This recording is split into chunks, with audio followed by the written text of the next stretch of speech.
My dear wife part 23. రచయిత పురం రామతులసి గారు. వేదాంశు వెళ్ళగానే మంజు తన ఆలోచనల నుండి బయటకు వస్తూ, ఏమిటి ఇతను ఇలా బిహేవ్ చేస్తున్నాడు, ఇంతకీ అతనికి నేనంటే ఇష్టమా కాదా, అతని గురించి పక్కన పెడితే అతను అలా అడిగినప్పుడు నేనెందుకు లేదు అని ఆన్సర్ చేయలేదు, ఒకవేళ నాకే తెలియకుండా నేను అతన్ని ఇష్టపడుతున్నానా, ఏమో ఏమీ అర్థం కావటం లేదు. అతను నా దగ్గర ఉన్నంతసేపు నా మనసుకు ఏదో తెలియని అలజడిగా ఉన్నది. ఎందుకో తెలియదు, అతడు నాకు బాగా కావలసిన వ్యక్తిలా అనిపిస్తున్నాడు. ఇంతకీ ఇతనిపై నాకు ఉన్న ఫీలింగ్స్ ఏమిటి అని అనుకుంటూ ఉండగానే మంజు నుండి ఆమె అంతరాత్మ బయటకు వచ్చి, ఏమిటమ్మా మంజు, ఇంకా నీ కన్ఫ్యూజన్ తెరలేదా అని అడిగింది. ఏయ్, ఎవరు నువ్వు అని అడిగింది మంజు. నేను నీ అంతరాత్మను అని సమాధానం ఇచ్చింది మంజు. అంతరాత్మన అయితే ఇప్పుడు నువ్వు బయటకు ఎందుకు వచ్చావు అని అడిగింది మంజు. ఏం చేయమంటావు, నీకు నీ మనసులో మీ బాస్ పై ఉన్న ఫీలింగ్ ఏమిటో తెలిసినా కూడా తెలియనట్టు నీ దగ్గరే నువ్వు నటిస్తున్నావు కదా, అది ఎందుకా అని అడుగుదాము అని వచ్చా అని చెప్పింది మంజు అంతరాత్మ. నేనేం నటించటం లేదు, నాకు నిజంగా అతని మీద ఉన్న ఫీలింగ్స్ ఏమిటో అర్థం కావటం లేదు అని సమాధానం ఇచ్చింది మంజు. ఓహో అవునా, ఎందుకు మంజు నిన్ను నువ్వే మోసం చేసుకుంటావు, నిజంగా నీకు తెలియదా అతనిపై నీకు ఉన్న ఫీలింగ్స్ ఏమిటో అని అడిగింది మంజు అంతరాత్మ. దానికి మంజు సమాధానం చెప్పకుండా మౌనంగా నిలిచింది. చూసావా, నీ మనసుకు కూడా తెలుసు నువ్వు అతన్ని ఇష్టపడుతున్నావు అని, అయినా ఎందుకు నిన్ను నువ్వే మోసం చేసుకుంటున్నావు, నీ మనసులో ఉన్నది అతను అని ముందు బయట పెట్టవచ్చు కదా అన్నది అంతరాత్మ. అవును, నువ్వు చెప్పింది నిజమే, నాకు అతనిపై ఎలాంటి ఫీలింగ్స్ ఉన్నాయో నాకు నిన్న రాత్రే అతను ఆ కిడ్నాపర్స్ నుండి కాపాడినప్పుడే అర్థమైంది. అతను ఏ ఉద్దేశంతో నన్ను అంత దూరం వచ్చి కాపాడాడో తెలియదు, కానీ ఆ క్షణం అతడు నా కోసం అంత దూరం వచ్చినప్పుడే నాకు అతనిపై ప్రేమ పుట్టింది. అలాగని నేను ఈ విషయాన్ని అతనుకు చెప్పలేను, ఎందుకంటే అతని మనసులో నా మీద ఎలాంటి ఫీలింగ్స్ ఉన్నాయో తెలియదు. అలాంటప్పుడు ఎలా వెళ్ళి అతనికి నా మనసులో మాటను చెప్పను, ముందు అతని మనసులో ఏమున్నదో తెలుసుకోవాలి కదా. ఒకవేళ నిజంగానే అతను నన్ను ప్రేమిస్తున్నట్టు అయితే నాకు సంతోషమే, అలాగే జరిగితే నా మనసులో మాట బయటకు చెప్తాను, కానీ నేను దానికన్నా ముందు మా నాన్న ఎవరో తెలుసుకోవాలి అని అనుకుంటున్నాను అని చెప్పింది మంజు. ఒకవేళ మీ నాన్న ఎవరో తెలిసేలోపే అతను నిన్ను ప్రేమిస్తున్నాను అని చెప్తే అని అడిగింది మంజు అంతరాత్మ. అది జరిగినప్పుడు చూద్దాం అన్నది మంజు. సరే మంజు, బెస్ట్ ఆఫ్ లక్ అని చెప్పి మాయమైపోయింది మంజు అంతరాత్మ. దానితో మంజు మళ్ళీ ఆలోచనలో పడింది. ఆ వెంటనే మర్చిపోయాను, ఈరోజు అమ్మ దగ్గరకు వెళ్ళాలి కదా అని అనుకుంటూ తన హ్యాండ్ బ్యాగ్ తీసుకుని భువనా గారు ఉన్న హాస్పిటల్ కు బయలుదేరింది మంజు. ఇటు కిందకు వచ్చిన వేదాంశ్ జగదీష్ కి కాల్ చేశాడు. అటు జగదీష్ కూడా ఆ కాల్ ని లిఫ్ట్ చేసి, హలో సార్ అన్నాడు. హలో జగదీష్, నేను చెప్పిన పని ఎంతవరకు వచ్చింది అని అడిగాడు వేదాంశ్. హా సార్, మీరు చెప్పినట్లుగానే మంజు మేడంకి భువనా మేడంకు తెలియకుండా వాళ్ళకి సెక్యూరిటీ అరేంజ్ చేశాను అని చెప్పాడు జగదీష్. గుడ్ జగదీష్, ఇంతకీ నైట్ పార్టీకి అంతా రెడీనా అని అడిగాడు వేదాంశ్.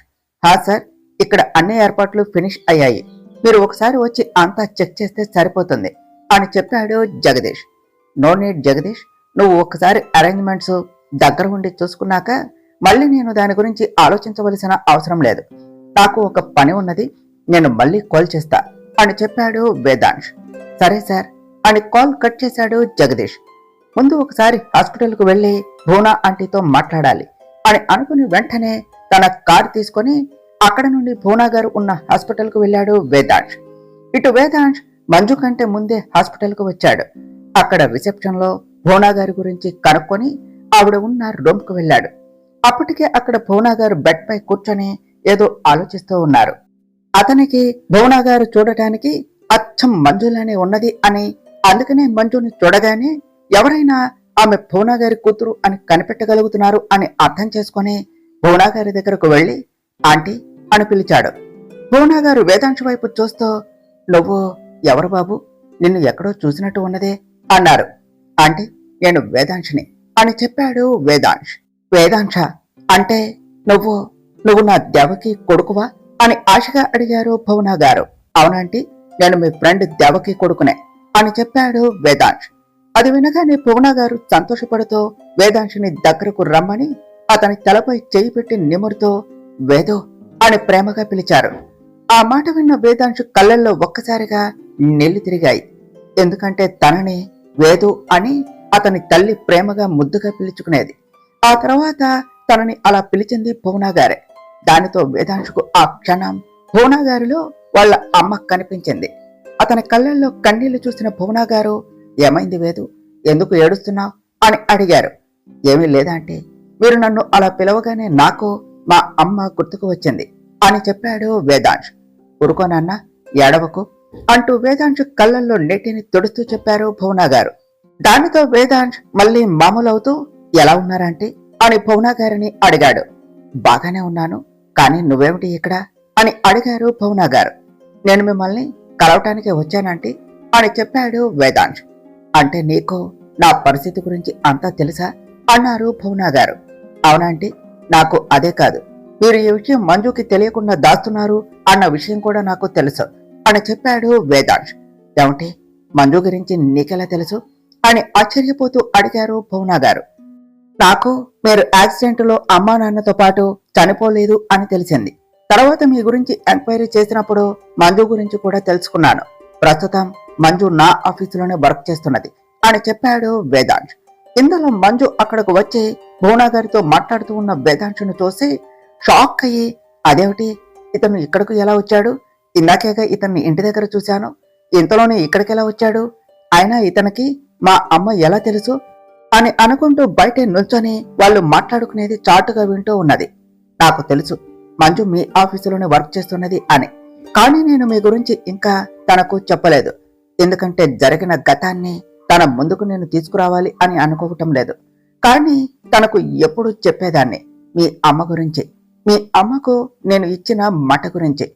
ఇప్పుడు అంతా సరిగ్గా ఉంటే దేవకి పట్టుపట్టు మరి తనకు ఇచ్చిన మాటను తీర్చేదాకా ఊరుకునేదే కాదు అని దేవకి గురించి ఆలోచిస్తూ చెప్పారు భువన గారు. అది విన్న మంజు, ఏమిటి, ఇతను దేవకి ఆంటీ వాళ్ళ అబ్బాయ అని షాక్ అవుతూ అక్కడ జరిగేది వింటూ ఉన్నది.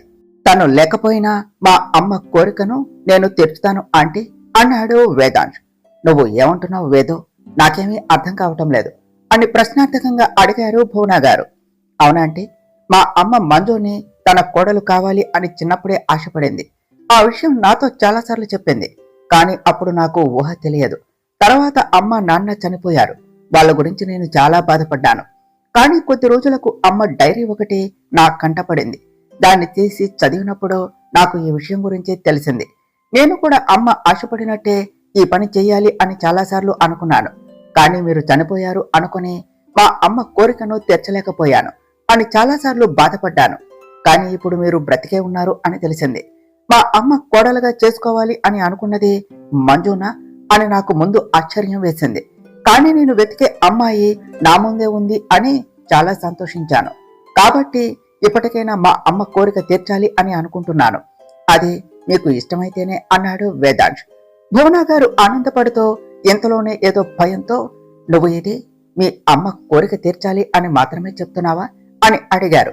లేదాంటి, నిజానికి మీరు బ్రతికిలేరు అని తెలిసి అమ్మ కోరికను ఈ జన్మలో తీర్చలేను అని అర్థమై ఇక జీవితంలో ఎవరిని పెళ్లి చేసుకోకూడదు అని అనుకున్నాను. కానీ మంజు అనుకోకుండా నా జీవితంలోనికి వచ్చి రాయి లాంటి నా గుండెను కదిలించింది. తనను చూసిన ప్రతిసారి నాకు ఏదో తెలియని ఆనందం కలిగేది. అది తనపై నాకు ఉన్న ప్రేమ అని అర్థమయ్యేలోపే మీరు బ్రతికి ఉన్నారు అని తెలిసి తనపై ఆశలు వదులుకోవాలి అని ఫిక్స్ అయ్యాను. కానీ అమ్మ చెప్పిన అమ్మాయి మంజునే అని తెలిసి నా మనసు ఎంత ఆనందపడిందో నాకే తెలుసు. ఇటు అమ్మ కోరిక తీరుతుంది అనే ఆనందం ఒక పక్క అయితే, మరోవైపు నేను ప్రేమించిన అమ్మాయినే అమ్మ తన కోడలుగా చేసుకోవాలి అని అనుకున్నది అనే ఆనందం ఒకవైపు. నిజం చెప్తున్నానంటే నాకు మంజు అంటే చాలా ఇష్టం.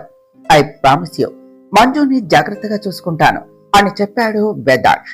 వేదాంశ్ చెప్పినదంతా విన్న భువన గారికి ఆనందంతో కళ్ళలో నీళ్లు వచ్చాయి. వస్తున్న ఆ కళ్ళను తుడుచుకుంటూ, మంజుపై నీకు ఉన్న ప్రేమను నీ మాటల్లో వింటే నాకు చాలా సంతోషంగా ఉన్నది వేదు అన్నారు. అంటే మరి మీకు నేను మంజుని పెళ్లి చేసుకోవటం ఇష్టమేనా అని అడిగాడు వేదాంశ్. నాకు నా కూతురు నా ఫ్రెండ్కి కోడలుగా వెళ్ళటం ఇష్టమే కానీ అంటూ ఆగిపోయారు భువన గారు. ఏమైందంటే మీకు నేను నచ్చలేదా అని అన్నాడు వేదాంశ్. అయ్యో, అలాంటిదేమీ లేదు బాబు. నాకు నువ్వంటే చిన్నప్పటి నుండి ఇష్టమే. పైగా నువ్వు నా దెవ్వకి కొడుకువి. అలాంటిది నువ్వు నాకు అల్లుడుగా వస్తాను అంటే నేను ఎందుకు కాదు అంటాను. నాకు ఈ పెళ్లి ఇష్టమే అని చెప్పారు భువన గారు. మరి దేని గురించి మీరు ఇంకా ఆలోచిస్తున్నారా ఆంటీ అని అడిగాడు వేదాంశ్. నేను ఆలోచిస్తున్నది మంజు గురించే. పెళ్ళంటే మటలు కాదు కదా. తనకు కూడా ఇష్టం ఉంటేనే కదా ఈ పెళ్లికి ఒక అర్థం ఉంటుంది. తనకు పెళ్లి ఇష్టమో కాదో తెలుసుకోవాలి కదా అన్నారు భువన గారు. మీరు దాని గురించి ఆలోచించకండి ఆంటీ. మంజుకి నేను దగ్గర అయ్యే ప్రయత్నం చేస్తూ ఉన్నాను. ఒకవేళ నా ప్రయత్నం విఫలమై తనకు నేనంటే ఇష్టం లేకపోతే నేను తనని బలవంతం చేయను. కానీ నాకు నమ్మకం ఉన్నది, మంజుకు కూడా నేనంటే ఎక్కడో చిన్న ఇష్టం ఉన్నది అని. చూద్దాం ఏం జరుగుతుందో అన్నాడు వేదాంశ్. సరే వేదాంశ్, అలాగే కాని అన్నారు భువన గారు. అక్కడ జరిగేది అంత వింటూ ఉన్న మంజు వేదాంశుకు తనపై ఎంత ప్రేమ ఉన్నదో అతని మాటల్లో విని చాలా సంతోషపడింది. ఇతను నన్ను ఇంతలా ఇష్టపడుతున్నాడా? ఇన్ని రోజులు నాపై తనకు ఉన్న ఫీలింగ్స్ ని చెప్పకుండా నన్ను ఎంత ఆట పట్టించాడు.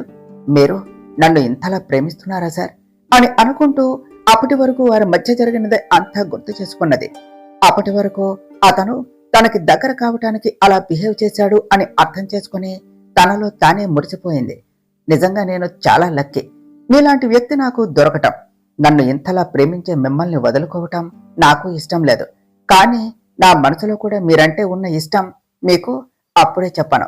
ఎందుకంటే ముందు నేను నా తండ్రి ఎవరో తెలుసుకోవాలి. అతను ఎవరో ఏమిటో తెలిసేదాకా నేను ఇదేమీ నాకు తెలియనట్టే ఉంటాను. అవును, సార్కి నాన్న గురించి తెలిసే ఛాన్స్ ఉన్నదా? అది ఎలాగైనా తెలుసుకోవాలి అని అనుకుంటూ ఏమీ తెలియనట్టుగా, తనేమీ విననట్టుగా ఆమె అప్పుడే అక్కడికి వచ్చినట్టు నటిస్తూ వాళ్ళ అమ్మని పిలుస్తూ లోనికి వెళ్ళింది. అమ్మా అని పిలుస్తూ అక్కడికి వచ్చిన మంజు అక్కడే ఉన్న వేదాంశును చూసి ఏమీ మాట్లాడకుండా మౌనంగా ఉన్నది. అక్కడికి వచ్చిన మంజుని చూసి, మంజు నువ్వేమిటి ఎలా వచ్చావు అని అడిగారు భువన గారు. ఏమీ లేదమ్మా, నిన్ను చూడాలి అని అనిపించింది, అందుకని ఇలా వచ్చాను అని చెప్పింది మంజు. మంజు నీకు తెలుసా ఇతను ఎవరు అన్నారు భువన గారు. తెలుసమ్మా, ఇతను మా బాస్ అని చెప్పింది మంజు. అబ్బా అది కాదు మంజు, ఇతను మీ బాస్ మాత్రమే కాదు, ఇతను నా ఫ్రెండ్ కొడుకు అని చెప్పారు భువన గారు. ఫ్రెండ్ అంటే నువ్వు ఎప్పుడూ చెప్తావు దేవకి అని, ఆవిడేనా అని అంటూ ఏమీ తెలియనట్టు నటిస్తూ అడిగింది మంజు. ఆ తనే, తన కొడుకే ఇతను అని వేదాంశు వైపు చూస్తూ చెప్పారు భువన గారు. అది విన్న మంజు షాక్ అవుతూ ఆశ్చర్యపోయినట్టుగా నటిస్తూ వేదాంశు వైపు చూసింది. వేదాంశు కూడా మంజు వైపు చూశాడు. దానితో మంజు వెంటనే తన చూపును పక్కకు తిప్పుకున్నది. అది అబ్జర్వ్ చేసిన భువన గారు వీళ్ళ ఇద్దరి మధ్య ఏదో జరుగుతున్నట్టు ఉన్నది అని మనసులోనే అనుకుంటూ మంజుని పిలుస్తూ, ఆ మంజు, నీకు ఒక పెండెంట్ ఇచ్చాను కదా, అది వీళ్ళ అమ్మే ఇది నా కోడలి కోసం అని నీ మెడలో వేసింది అని అంటూ మంజు మెడవైపు చూసి తన మెడలో ఆ పెండెంట్ లేకపోవటంతో, మంజు ఇంతకీ ఆ పెండెంట్ ఏమైనది? నీ మెడలో లేదు, ఇప్పుడు అది ఎక్కడ ఉన్నది అని అడిగారు. మంజు అది ఇతని దగ్గరే ఉంది అని చెప్పబోతూ, అమ్మో ఇప్పుడు ఇది ఇతని దగ్గర ఉంది అని చెప్తే ఎందుకు తన దగ్గరకు వెళ్ళింది అని అడుగుతుంది. అప్పుడు నేను ఏం సమాధానం చెప్పాలి? ఆ రోజు నా దగ్గర డబ్బులు లేక ఇతనికి ఆ పెండెంట్ ఇచ్చాను అని గాని మా అమ్మకు తెలిస్తే ఇక్కడే చంపేస్తుంది.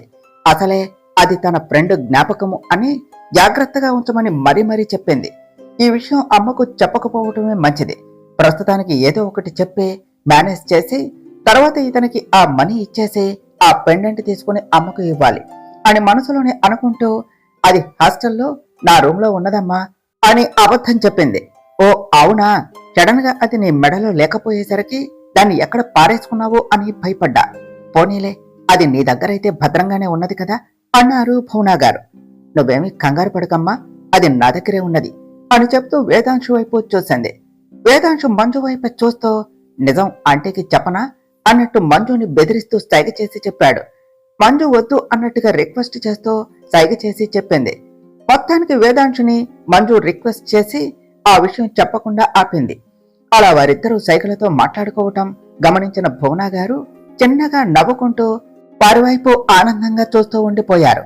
అవును మంజు, నువ్వు హాస్టల్ ఖాళీ చేసి వేరే ప్లేస్ కు షిఫ్ట్ అవుతున్నాను అన్నావు, ఇంతకీ ఆ ప్లేస్ మంచిదేనా అని అడిగారు భువన గారు. దాని గురించి మీరేం కంగారు పడకండి ఆంటీ, ప్రస్తుతం మంజు మా పెంట్ హౌస్ లోనే ఉంటుంది. అని చెప్పాడు వేదాంశ్. ఓ అవునా మంజు, అయితే నాకు ఇక ఏ భయం లేదు. ఒకవేళ నీకు ఏదైనా హెల్ప్ కావాలి అంటే తనని అడుగు అని వేదాంశ్ వైపు చూపించారు భువన గారు. సరే అమ్మా, నేను డాక్టర్ని కలిసి వస్తాను అని చెప్పి అక్కడి నుండి బయటకు వెళ్ళింది మంజు. మంజు అక్కడ నుండి వెళ్ళింది అని కన్ఫర్మ్ చేసుకోవటానికి అటువైపు చూశాడు. మంజు అక్కడ నుండి వెళ్ళిపోయింది అని కన్ఫర్మ్ చేసుకొని, ఆంటీ మీరు ఇన్నాళ్ళు మాకు దూరంగా ఉండటానికి కారణం ఆ యాక్సిడెంట్ చేయించింది అశోక్ వర్మ అన్న అనుమానంతోనే కదా అని అన్నాడు వేదాంశ్. అవును వేదు, అందుకనే ఇన్ని రోజులు నేను దూరంగా ఉన్నాను. కానీ అది నిజం కాదు అని నిన్ననే నాకు తెలిసింది అన్నారు భువన గారు. అది విన్న వేదాంశు షాక్ అవుతూ ఏమంటున్నారంటే అని అడిగాడు. అవును బాబు, అసలు ఏం జరిగింది అంటే అని జరిగినది చెప్పటం మొదలుపెట్టారు భువన గారు. నిన్న ఆయన నా కోసమని హాస్పిటల్కు వచ్చారు. ఆయన ఆ యాక్సిడెంట్ చేయించలేదు అని ఎన్నో రకాలుగా చెప్పారు. అయినా నేను ఆయన్ను నమ్మలేదు. కానీ ఆ దేవుడు నిజం తెలియాలి అని అనుకున్నాడో ఏమో నాకు నిజం తెలిసేలా చేశాడు. నిన్న ఒక వ్యక్తి యాక్సిడెంట్ అయ్యి ఒంటి నిండా గాయాలతో హాస్పిటల్లో అడ్మిట్ అయ్యాడు. అతను ఎవరో కాదు, ఆ యాక్సిడెంట్ చేసిన లారీ డ్రైవర్. నేను అనుకోకుండా అతన్ని చూశాను. అతను కూడా నన్ను చూడగానే నన్ను గుర్తుపెట్టాడు. నాకు ఏదో చెప్పాలి అనే ట్రీట్మెంట్ తీసుకుంటూనే నన్ను పిలిచాడు. నేను కూడా ఏమిటో తెలుసుకుందాము అని వెళ్ళాను. అప్పుడు అతను ఏం చెప్పాడు అంటే అని అతను చెప్పినది గుర్తు చేసుకున్నారు. మేడం, మీరు మీరు బ్రతికే ఉన్నారా?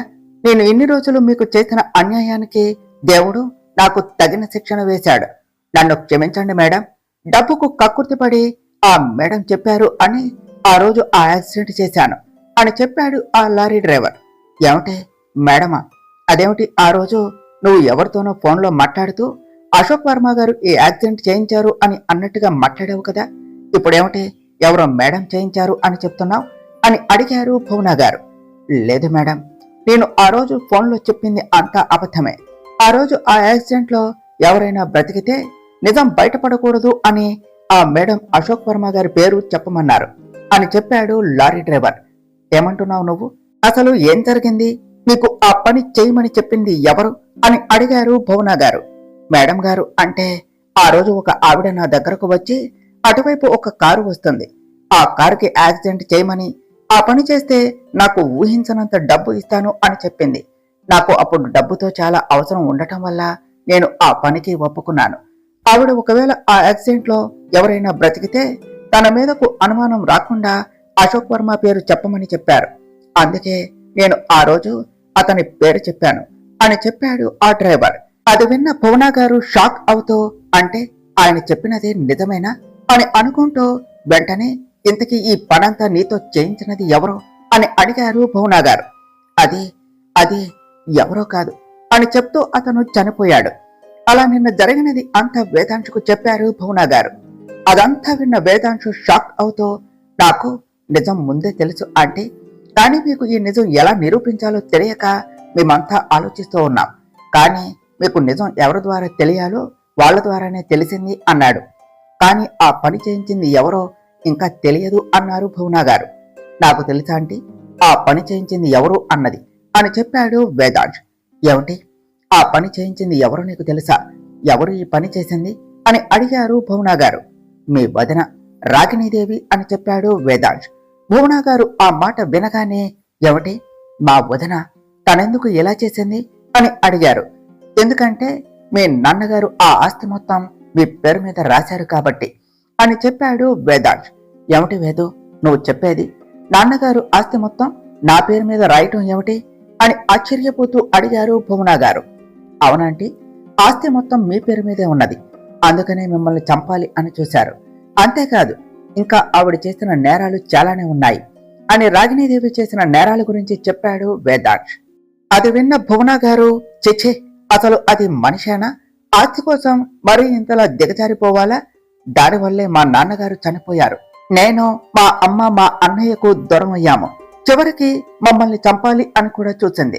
అది సరిపోదు అన్నట్టు మా అన్నయ్యను కూడా చంపిందా? అలాంటి దాన్ని నేను ఊరికనే వదిలిపెట్టాను. ఇప్పుడు వెళ్ళి దాన్ని నా చేతులతో చంపితే కాని నాకు మనశ్శాంతి ఉండదు అని బెడ్ పై నుండి ఆవేశంగా లేస్తూ ఉన్న భువన గారిని, ఆగండి, ఆవేశపడకండి, ఇప్పుడు మీ పరిస్థితి అంత బాగోలేదు. పైగా ఇప్పుడు ఇక్కడ మంజు కూడా ఉన్నది. తనకు రాగిణీదేవి గురించి ఇప్పుడే తెలియటం అంత మంచిది కాదు. ఆవిడ గురించి నేను చూసుకుంటాను. ఆవిడ చేసిన తప్పులకు శిక్ష పడేలా నేను చేస్తాను. సో ప్లీజ్ మీరు కొద్దిగా రిలాక్స్ అవ్వండి అని భువనా గారిని కొద్దిగా కూల్ చేశాడు వేదాంశ్. దానితో భువనా గారు కూడా కొద్దిగా కూల్ అవుతూ, సరే వేదాంశ్, ఆ రాగిణీదేవిని మాత్రం నువ్వు ఊరికినే వదిలిపెట్టకు అని కోపంగా చెప్పారు. సరే అంటే నేను దాని గురించి చూసుకుంటాను అని చెప్పాడు వేదాంశ్. పాపం, ఇన్ని రోజులు ఆయన్ని అనవసరంగా అపార్థం చేసుకుని ఆయన్ను బాధ పెట్టాను. ఆయనకు వెంటనే క్షమాపణలు చెప్పాలి. అలాగే మంజు కూడా చిన్నప్పటి నుండి వాళ్ళ నాన్న గురించి ఎంతో ఆశగా ఎదురు చూస్తూ ఉన్నది. నన్ను ఎన్నోసార్లు వాళ్ళ నాన్న ఎవరో అని అడిగి అడిగి అలసిపోయింది. అది రాగానే దానికి వాళ్ళ నాన్న ఎవరో చెప్పేస్తాను అన్నారు భువనా గారు. వద్దాంటి, మంజుకి వాళ్ళ నాన్న గురించి నిజం ఇప్పుడు ఇక్కడ ఇలా కాదు. తనకు ఈ విషయం ఎలా చెప్పాలో నాకు తెలుసు. దానికి నా దగ్గర ఒక ఐడియా ఉన్నది అని చెప్పాడు వేదాంశ్. ఏమిటది అని ఆతృతగా అడిగారు భువనా గారు. అది ఇప్పుడు కాదు, నేను మీకు కాల్ చేసి చెప్తాను. మంజు వస్తున్నట్టున్నది, మీరు కొద్దిగా మామూలుగా ఉండండి అని చెప్పాడు వేదాంశ్. భువనా గారు కూడా తనని తాను సరిచేసుకుంటూ ఉండగా అక్కడకు వచ్చింది మంజు. అమ్మా, ఇప్పుడే డాక్టర్ దగ్గరకు వెళ్లి వచ్చాను, అంతా బాగానే ఉన్నది అని చెప్పారు. కానీ నువ్వు కొంచెం నీరసంగా ఉన్నావు అని చెప్పారు. ఏమిటి, టైంకు తిని టాబ్లెట్స్ వేసుకోవటం లేదా అని అడిగింది మంజు. లేదే, నేను టైంకి తిని టాబ్లెట్స్ వేసుకుంటున్నా అని చెప్పారు భువనా గారు. మరి డాక్టర్ ఎందుకమ్మా అలా చెప్పారు అని అడిగింది మంజు. ఆ డాక్టర్లు అలాగే చెప్తారులేవే, నువ్వు అదేమీ పట్టించుకోకు అన్నారు భువనా గారు. అలా చెప్పే ఇంతవరకు తెచ్చుకున్నావు. ఇకపై నువ్వు కానీ టైంకు తిని టాబ్లెట్స్ వేసుకోకపోతే అప్పుడు చెప్తా నీ పని అన్నది మంజు. మంజుకి తన తల్లిపై ఎంత ప్రేమ ఉన్నదో చూసిన వేదాంశ్ వాళ్ళ అమ్మ ఎన్నో రోజులు బ్రతకదు అని తెలిస్తే ఏమైపోతుందో అని మనసులోనే భయపడ్డాడు. ఇంతలో అతనికి ఫోన్ కాల్ రావటంతో ఎక్స్క్యూజ్ మీ అని చెప్పి ఆ కాల్ మాట్లాడటానికి బయటకు వెళ్ళాడు. వేదాంశ్ అక్కడ నుండి వెళ్ళగానే భువనా గారు మంజు వైపు చూస్తూ, అవును మంజు, వేదాంశపై నీ అభిప్రాయం ఏమిటి? అతనంటే నీకు ఇష్టమేనా అని అడిగారు. భువనా గారు ఆ మాట అడగగానే మంజు కంగారు పడుతూ, ఏం మాట్లాడుతున్నావమ్మా, అతను మా బాస్ అంతే అని చెప్పింది. అవునా, నిజంగానా? అతనిపై నీకు ఎలాంటి ఫీలింగ్స్ లేవా అని అడిగారు భువనా గారు. మంజు ఏం సమాధానం చెప్పకుండా మౌనంగా ఉన్నది. భువనా గారు మౌనంగా ఉన్న మంజు వైపు చూసి నవ్వుతో, ఏమిటి మంజు, ఏం సమాధానం చెప్పటం లేదు? మౌనం అర్థాంగీకారం అంటారు. మరి నేను నీ మౌనాన్ని ఏమనుకోవాలి? నీకు అతనంటే ఇష్టమేనా? ఒకవేళ నీకు అతనంటే ఇష్టం ఉంటే చెప్పు, నాకే అభ్యంతరం లేదు అని అన్నారు భువనా గారు. అమ్మా, అలాంటిదేమీ లేదు. సరే, ఇక నేను వెళ్తాను, నాకు పని ఉన్నది అని చెప్పి పైకి లేచి వెళ్లపోయింది మంజు. ఆ వెళ్ళు వెళ్ళు, నువ్వు నాకు ఇప్పుడు కాకపోతే తరువాత అయినా ఈ విషయం చెప్పాలి కదా, అప్పుడు చెప్తా నీ పని అని అన్నారు భువనా గారు. దానికి మంజు చిన్నగా నవ్వుకుంటూ ఉండగా ఇంతలో ఫోన్ మాట్లాడిన వేదాంశు తిరిగి అక్కడికి వచ్చాడు. ఆ క్షణం మంజు వేదాంశుని చూస్తూ, సరే అమ్మా, నేను వెళ్ళి వస్తాను అని చెప్పి అక్కడి నుండి వెళ్లిపోయింది. వేదాంశు కూడా, సరే ఆంటీ, నేను మిమ్మల్ని మళ్ళీ కలుస్తాను అని చెప్తూ ఉండగా, బాబు, నాకు ఆయనతో మాట్లాడాలి అని ఉన్నది, ఆయన నెంబర్ ఇస్తావా అన్నారు భువనా గారు. సరే ఆంటీ, ఇది అశోక్ అంకుల్ నెంబర్ అని చెప్పి అశోక్ వర్మ నెంబర్ ఉన్న ఒక విజిటింగ్ కార్డుని భువనా గారికి ఇచ్చి అక్కడి నుండి మంజు కోసం బయటకు వెళ్ళాడు వేదాంశ్. భువనా గారు ఆ విజిటింగ్ కార్డుని తన చేతిలోనికి తీసుకుని చూస్తూ ఉండిపోయారు. ఇటు మంజు హాస్పిటల్ నుండి బయటకు వస్తూ ఉంటే వెనక నుండి వేదాంశు పరిగెత్తుకుంటూ వచ్చి, ఆగు మంజు అని పిలిచాడు. మంజు వెనక్కు తిరిగి చూసి, ఏమిటి సార్ అని అడిగింది. ఎక్కడికి వెళ్తున్నావు, ఇంటికేనా అని అడిగాడు వేదాంశ్. లేదు సార్, మొన్న నా స్కూటీని ఆ రెస్టారెంట్ దగ్గర వదిలేశాను కదా, అక్కడికే వెళ్తున్నాను. స్కూటీ రిపేర్ చేయించుకొని తర్వాత ఇంటికి వెళ్తా అని చెప్పింది మంజు. ఆ అవసరం లేదు మంజు, నేను ఆల్రెడీ నీ స్కూటీని రిపేర్ చేయించి మన ఇంటి దగ్గర పెట్టించాను అని చెప్పాడు వేదాంశ్. అవునా sir, thank you so much. సరే అయితే నేను ఇంటికి వెళ్తాను, బాయ్ అని చెప్పి వెళ్ళింది మంజు. వెళ్తున్న మంజు చెయ్యి పట్టుకుని ఆపుతూ, ఇంటికే కదా, పద నేను డ్రాప్ చేస్తా అన్నాడు వేదాంశ్. అమ్మో, ఇప్పుడు ఇతనితో వెళ్తే మళ్ళీ కారులో ఏం చేస్తాడో ఏమిటో, ఎలాగోలా ఎస్కేప్ అవ్వాలి అని అనుకుని, అయ్యో వద్దు సార్, మీకెందుకు శ్రమ, నేను వెళ్ళిపోతాను అని చెప్పింది మంజు. ఓవర్ యాక్షన్ చేయకు, ముందు వచ్చి కారులో కూర్చో అని తనని కారులో కూర్చోపెట్టి అతను కూడా కారులో కూర్చొని కార్ని స్టార్ట్ చేశాడు. కారులో సైలెంట్ గా కూర్చొని ఏదో ఆలోచిస్తూ ఉన్న మంజు వైపు చూసి చిన్నగా నవ్వుతూ, ఏమంటే ఏదో దీర్ఘంగా ఆలోచిస్తున్నట్లు ఉన్నావు అని అడిగాడు వేదాంత్. అదేమీ లేదు సార్, మీ అమ్మగారు మా అమ్మ ఫ్రెండ్ అవటం ఏమిటా అని ఆలోచిస్తున్నా అని చెప్పింది మంజు. ఆంటీ చెప్పారు, అమ్మ గురించి నీతో చెప్పేవారంట కదా అన్నాడు వేదాంత్. హా సార్, ఆంటీ గురించి అమ్మ రోజుకి ఒక్కసారైనా చెప్పేది. అమ్మ ఆంటీ గురించి చెప్పిన ప్రతిసారి వారి ఇద్దరి మధ్య ఉన్న స్నేహం ఎంత గొప్పదో నాకు అర్థమయ్యేది. నిజంగా వాళ్ళిద్దరూ మంచి ఫ్రెండ్స్ కదా సార్ అన్నది మంజు. అవును, వాళ్ళిద్దరూ మంచి స్నేహితులు కాబట్టే కదా వారి స్నేహాన్ని బంధంగా మలుచుకోవాలి అని అనుకున్నారు. అందుకనే అమ్మ నిన్ను తన కోడలిగా చేసుకోవాలి అని ఆశపడింది. ఈ విషయం ఆంటీ కూడా నీకు చెప్పారట కదా అన్నాడు వేదాంత్. దానికి మంజు అని సమాధానం ఇచ్చింది. మరి నీకు నన్ను పెళ్లి చేసుకోవటం ఇష్టమేనా? ఇష్టమే అయి ఉంటుందిలే, అందుకే కదా నువ్వు నాకు దగ్గర కావటానికి ప్రయత్నిస్తున్నావు. దానికోసం డైరెక్ట్ గా మా పెంట్ హౌస్ కూడా వచ్చేసావు అన్నాడు వేదాంత్. అది విన్న మంజు, ఏమిటి, నేను మీకు దగ్గర కావటానికి ప్రయత్నిస్తున్నానా? నిజం చెప్పండి, అసలు ఎవరు ఎవరికి దగ్గర కావటానికి ట్రై చేస్తున్నారు? మీరే కదా. నేను ఎక్కడికి వెళ్తే అక్కడికి వస్తున్నారు. కావాలి అనే నాతో చనువుగా ఉంటూ నా చుట్టూ తిరుగుతున్నారు. నిన్న మీరే కదా నాకు డ్రెస్ కొని ఇచ్చారు. ఇవన్నీ మీరు చేశారా లేక నేనా? ఇక మీ పెంట్ హౌస్ కు వచ్చిన విషయంలో నా ప్రమేయం ఏమీ లేనేలేదు. ఇవన్నీ మీరు నాకు దగ్గర కావాలి అని చేశారు. ఆ విషయం నాకు తెలుసు అని చెప్పింది మంజు. నేనెందుకు మంజు అలా చేస్తాను అని కూల్ గా అన్నాడు వేదాంత్. ఎందుకంటే మీరు నన్ను ఇష్టపడుతున్నారు కాబట్టి అన్నది మంజు. లేదు, నువ్వే నన్ను ఇష్టపడుతున్నావు అన్నాడు వేదాంత్. లేదు, మీరే అన్నది మంజు. కాదు, నువ్వే అన్నాడు వేదాంత్. అలా ఇద్దరు వాదించుకుంటూ ఉండగా, కాదు, మీరే నన్ను ఇష్టపడుతున్నారు, ఇందాక మీరు అమ్మతో చెప్పింది నేను విన్నాను అని ఫ్లోలో టంగ్ స్లిప్ అయింది మంజు. అయ్యో, అనవసరంగా నోరు జారానే అని అనుకుంటూ ఉండగానే వేదాంత్ నవ్వుతూ మంజు వైపు చూసి, నేను ఆంటీతో చెప్పేదంతా నువ్వు వింటున్నావు అని నాకు ముందే తెలుసు అన్నాడు వేదాంత్. ఏమిటి, నేను అంతా విన్నాను అని మీకు ముందే తెలుసా అని అడిగింది మంజు.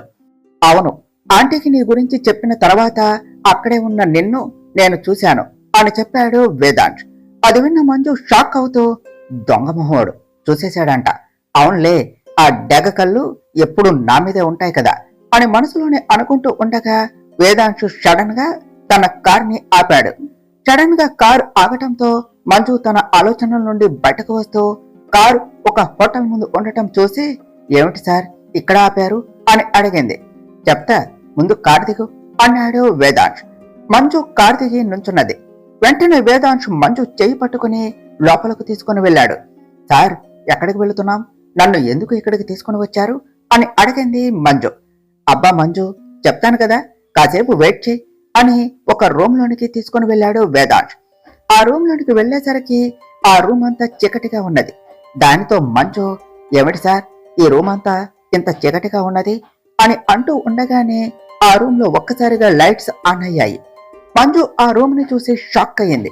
ఎందుకంటే ఆ రూమ్ అంతా కూడా red balloons and red colour rose flowers తో, చుట్టూ క్యాండిల్స్ తో ఎంతో అందంగా డెకరేట్ చేసి ఉంది.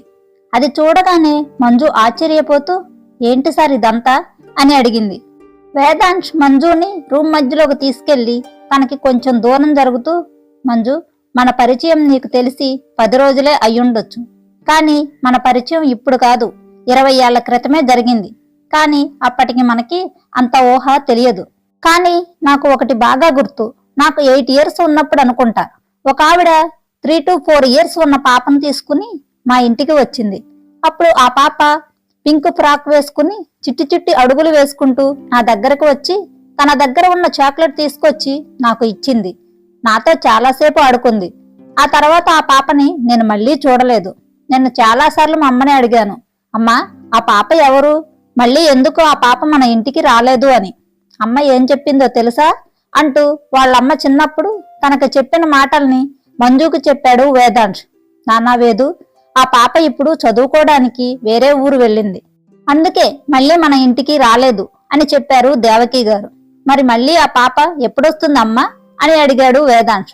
తను బాగా చదువుకుని పెద్దయ్యాక ఇక్కడికి వస్తుంది అని చెప్పారు దేవకి గారు. అప్పుడు తను ఇంకా మనతోనే ఉండిపోతుందా అమ్మా అని అడిగాడు వేదాంత్. నువ్వు పెద్దయ్యాక తనని పెళ్లి చేసుకుంటే ఇంక తను ఎప్పుడూ మనతోనే ఉంటుంది అన్నారు దేవకి గారు.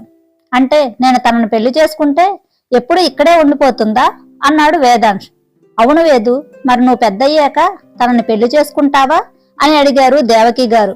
హా అమ్మా, నేను పెద్దయ్యాక తన్నే పెళ్లి చేసుకుంటా, ఆ తర్వాత తనని మన ఇంటికి తీసుకొచ్చేస్తా అని చెప్పాడు వేదాంశ్. నిజంగానా వేదు? నువ్వు అలా చేస్తే నేను చాలా హ్యాపీగా ఉంటాను. ఏది ఆ మాట అమ్మకి ప్రామిస్ చేసి చెప్పు అన్నారు దేవకి గారు. ప్రామిస్ అమ్మా, నేను పెద్దయ్యాక తననే పెళ్లి చేసుకుంటా అని చెప్పాడు వేదాంశ్. అలా తనకి వాళ్ళ అమ్మకి మధ్య తన చిన్నతనంలో జరిగిన సంభాషణ మొత్తం చెప్పాడు వేదాంశ్. అదంతా మంజు వింటూ ఉంది. ఆ తర్వాత కొన్ని రోజులకి అమ్మా నాన్నలు ఒక యాక్సిడెంట్ లో చనిపోయారు అని బాధగా చెప్పాడు. నీకు తెలుసా మంజు, ఆ పాప ఎవరో? అది నువ్వే అన్నాడు వేదాంశ్. అది విన్న మంజు వేదాంశ్ వైపే చూస్తూ ఉంది. అమ్మా నాన్నలకి జరిగిన యాక్సిడెంట్ లోనే ఆంటీ కూడా చనిపోయారు అని అందరం అనుకున్నాం. నేను కూడా అమ్మకిచ్చిన మాట ప్రకారం చేసుకుంటే నిన్నే పెళ్లి చేసుకోవాలి, లేదంటే జీవితాంతం ఇలాగే ఉండిపోవాలి అనుకున్నా. కానీ అనుకోకుండా నువ్వు నా జీవితంలోకి వచ్చావు. అప్పుడు మన పరిచయం గొడవలతో మొదలైంది. అప్పటికి నువ్వు భువన ఆంటీ కూతురువే అని నాకు తెలియదు. నీకు తెలుసా, నేను నిన్ను ఆఫీస్లో జాయిన్ అయిన ఫస్ట్ డేనే చూశాను. అప్పటి నుండి నువ్వు నా నుండి తప్పించుకోవడం కోసం నువ్వు చేసిన ప్రతి పనిని నేను నవ్వుకునేవాడిని. అలా నాకే తెలియకుండా నీ మీద ఇంట్రెస్ట్ మొదలయ్యింది. కానీ ఇంతలోనే ఆ యాక్సిడెంట్లో మీరు చనిపోలేదు, బతికే ఉన్నారని తెలిసింది. అది వినగానే చాలా హ్యాపీగా ఫీల్ అయ్యా. కానీ ఏదో తెలియని బాధ. ఎందుకంటే అప్పటికే నీ మీద నా మనసులో చిన్నగా ఇష్టం మొదలైంది. కానీ మా అమ్మకి ఇచ్చిన మాట కోసం నీ మీద ఉన్న ఇష్టాన్ని కూడా పక్కన పెట్టాలని డిసైడ్ అయ్యాను. కానీ తర్వాతే తెలిసింది నువ్వే ఆంటీ వాళ్ళ కూతురు అని. అప్పుడు నేనెంత హ్యాపీగా ఫీల్ అయ్యానో తెలుసా మంజు? నాకు తెలియకుండా ఇష్టపడ్డ అమ్మాయే నా చిన్నప్పుడు అమ్మ తన కోడలిగా చేసుకోవాలి అనుకున్న అమ్మాయి అని తెలిసి ఎంత ఆనందించానో తెలుసా? ఆ క్షణం నుండి నాకు నీపై మరింత ఇష్టం పెరిగింది. ఆ రోజు నుండి నేను నీకు దగ్గర కావడానికి ప్రయత్నిస్తూనే ఉన్నాను. నీకు పూర్తిగా దగ్గరైన తర్వాత నీకు నా మనసులో మాట చెప్పాలనుకున్నాను. కానీ నిన్న వాళ్ళు ఎవరో నిన్ను కిడ్నాప్ చేసినప్పుడు నాకు ఎంత భయం వేసిందో తెలుసా? మళ్ళీ నిన్ను తిరిగి చూసేదాకా నా ప్రాణం పోయినంత బాధను అనుభవించాను. నా జీవితంలో అంత బాధని అనుభవించింది మా అమ్మా నాన్న చనిపోయినప్పుడు మాత్రమే. నిన్న నేను నిన్ను ఎక్కడ కోల్పోతానో అన్న భయం వేసింది. అందుకే ఇక ఆలస్యం చెయ్యాలనుకోలేదు. నా మనసులో మాట నీకు చెప్పే ముందు ఆంటీతో ఒకసారి మాట్లాడదామని వెళ్ళాను. ఆ తర్వాత జరిగిందంతా నీకు తెలుసు. ఆంటీతో మాట్లాడిన తర్వాత నీకు ప్రపోజ్ చేద్దామనుకున్నా. కానీ నువ్వు నేను ఆంటీతో చెప్పేదంతా వినేశావు. అందుకే వెంటనే ఈ అరేంజ్మెంట్స్ అన్ని చేయించి నిన్ను ఇక్కడికి తీసుకొచ్చా అని మంజుతో చెప్పి తన ముందు మోకాళ్లపై కూర్చుని తన పాకెట్లో నుండి వాళ్ళ అమ్మ మంజుకి ఇచ్చిన పెండెంట్ని బయటికి తీసి మంజుకు చూపిస్తూ, I love you Manju, I love you for ever and ever, will you marry me అని అడిగాడు వేదాంశ్. తరువాత ఏమి జరిగిందో నెక్స్ట్ పార్ట్ లో తెలుసుకుందాం ఫ్రెండ్స్. డియర్ ఫ్రెండ్స్, మీకు గనుక ఈ కథ నచ్చినట్లయితే మీ అభిప్రాయాలను కామెంట్ల రూపంలో తెలియచేయండి. ఈ వీడియోని లైక్ చేయండి, షేర్ చేయండి. మా ఛానల్ని సబ్స్క్రైబ్ చేసుకోండి ఫ్రెండ్స్. Thank you.